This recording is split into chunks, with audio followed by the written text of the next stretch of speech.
Ce que tu vas entendre est un passage, une traversée, la tienne peut-être, ou celle d'une femme qui criait sous la mer. On raconte qu'au fond de la mer, certains silences résonnent plus fort que les cris, et qu'il arrive parfois que l'âme d'une mère y plonge pour retrouver ce qu'elle a perdu. Elle s'appelait Nahara, elle avait porté la vie, mais la vie, trop tôt, avait glissé entre ses mains. L'enfant était parti sans un cri, et depuis ce jour, Nahara ne parlait plus. Mais la nuit, elle criait, pas sur la terre, pas dans le vent, sous la mer. Dans ses rêves, elle marchait, pieds nus, au bord de l'océan, et à chaque fois, l'eau l'appelait, une voix douce, familière, une voix d'enfant.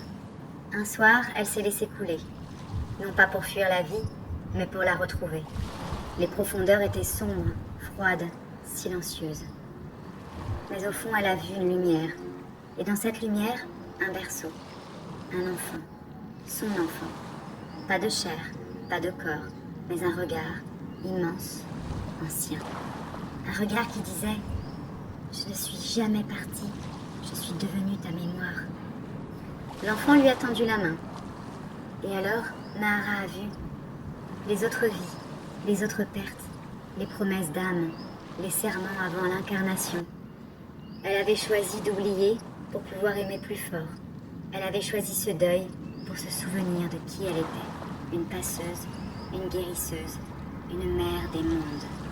Et l'enfant lui a dit « Pleure, mais souviens-toi, je ne suis pas ta fin, je suis ton commencement. » Au matin, Nahara s'est réveillée. Elle n'a pas parlé, mais elle a chanté. Un chant venu du fond des âges. Un chant que les baleines reconnaissent. Un chant que d'autres mères entendent. Même si elles ne savent pas pourquoi, elles pleurent en l'écoutant. La traversée est faite, le passage est ouvert. Tu n'as rien à forcer. Laisse le feu grandir en toi. Tu n'es plus celle que tu étais. Tu es celle qui renaît, celle qui se rappelle. Et dans ta voix désormais, chaque larme est un chant de guérison.